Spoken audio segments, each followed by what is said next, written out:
Welcome to learning no. So polytechnic lecturer electronics exam കഴിഞ്ഞു. So നിങ്ങൾക്ക് എങ്ങനെ ഉണ്ടായിരുന്നു എക്സാം എന്നുള്ളത് കമന്റ് ചെയ്യുക. നമ്മൾ പോൾ ഇട്ടിട്ടുണ്ട്. ദെൻ നമ്മുടെ ഗ്രൂപ്പിലൊക്കെ ചോദിച്ചപ്പോൾ കുറേ പേര് മോഡറേറ്റ് എന്നും കുറച്ച് പേര് ഈസി എന്നും പറഞ്ഞവരുണ്ട്. എന്തായാലും കട്ട് ഓഫ് കൂടാൻ തന്നെയാണ് സാധ്യത.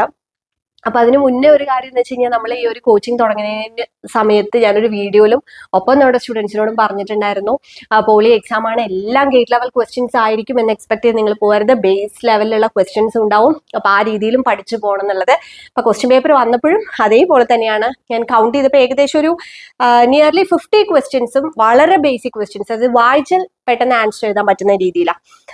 ലൈക്ക് ഇപ്പം നമ്മൾ ആദ്യം നോക്കുകയാണെങ്കിൽ റെക്ടിഫയറിന്റെ എഫിഷ്യൻസി, അതേപോലെ തന്നെ band gap energy of silicon, inverting amplifier, അതിലെ ടൈപ്പ് ചോദിച്ചതാണെങ്കിലും ഓസിലേറ്ററിന്റെ ഭാഗത്തു നിന്ന് ക്വസ്റ്റ്യൻസ് വന്നതൊക്കെ വളരെ ഡയറക്റ്റ് ആയിട്ട് എഴുതാൻ പറ്റുന്ന ക്വസ്റ്റ്യൻസ് ആയിരുന്നു.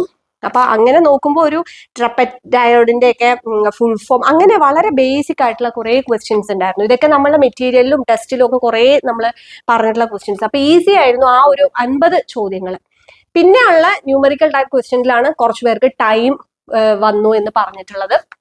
അപ്പൊ എന്തായാലും നമുക്കൊരു 60 എബോ എന്തായാലും കട്ട് ഓഫ് പോകാനുള്ള ഒരു സാധ്യതയാണ് കാണുന്നത്. ഇനിയിപ്പോ നമുക്ക് ആൻസർ കീ വന്നിട്ട് അതിനനുസരിച്ച് നോക്കാം. നമ്മൾ എന്തായാലും ഡീറ്റെയിൽഡ് ആയിട്ടുള്ള സൊല്യൂഷൻ വീഡിയോ നമ്മൾ അധികം വൈകാതെ തന്നെ അപ്ലോഡ് ചെയ്യുന്നതായിരിക്കും. സോ നിങ്ങൾക്ക് എത്ര സ്കോർ ചെയ്തു, അതുപോലെ നിങ്ങൾക്ക് എങ്ങനെ എക്സാം ഉണ്ടായിരുന്നു എന്നുള്ളതും കമന്റ് ചെയ്യുക. ഒപ്പം നമ്മുടെ വീഡിയോസ് നമ്മൾ യൂട്യൂബിലാണെങ്കിലും ഫ്രീ ആയിട്ട് മാരത്തോൺ ക്ലാസ്സസ് കൊടുത്തിട്ടുണ്ടായിരുന്നു എല്ലാ മോഡ്യൂളിലും. സോ അത് യൂസ്ഫുൾ ആയിരുന്നോ, അതിൽ നിന്നുള്ള ക്വസ്റ്റ്യൻസ് നിങ്ങൾക്ക് അറ്റൻഡ് ചെയ്യാനായിട്ട് പറ്റുമോ എന്നുള്ളതൊക്കെ ഒന്ന് ഷെയർ ചെയ്യുക. കാരണം നമ്മൾ അത്രയും ഡെഡിക്കേറ്റഡ് ആയിട്ടാണ് നമ്മൾ ഈ പോളിടെക്നിക് ലെക്ചർ എക്സാമിനുള്ള കോച്ചിങ് നമ്മൾ പ്രൊവൈഡ് ചെയ്തത്. അപ്പൊ നമ്മുടെ ക്ലാസ്സസ് എടുത്ത് അല്ലെങ്കിൽ നമ്മുടെ കോഴ്സ് എടുത്തിട്ടുള്ള സ്റ്റുഡൻസ് എല്ലാം തന്നെ വെൽ സാറ്റിസ്ഫൈഡ് ആണ്. നല്ല രീതിയിൽ അവർക്ക് അറ്റൻഡ് ചെയ്യാൻ പറ്റി എന്നുള്ളത് തന്നെയാണ് നമുക്ക് തന്നിട്ടുള്ളത്. നമ്മൾ ആഫ്റ്റർ എക്സാം എടുത്ത ഫീഡ്ബാക്കിലും പറഞ്ഞിട്ടുള്ളത്. അത് അറിഞ്ഞതിലും ഒരുപാടധികം സന്തോഷം. അപ്പൊ നമുക്ക് ഇനി ആൻസർ കീയും കൂടെ വെച്ചിട്ട് നമുക്ക് എത്ര സ്കോർ വരും എന്നുള്ളത് നമ്മൾ അധികം വൈകാതെ തന്നെ നോക്കുന്നതായിരിക്കും. ദെൻ നമുക്ക് ഇനി അടുത്ത ഇലക്ട്രോണിക്സിന്റെ ഒരു എക്സാം വരാനുള്ളത് എഞ്ചിനീയറിംഗ് അസിസ്റ്റന്റ് ആണ്. പക്ഷെ അത് നമ്മൾ നവംബറിൽ എക്സ്പെക്ട് ചെയ്തു, നവംബറിൽ എക്സാം വന്നിട്ടില്ല.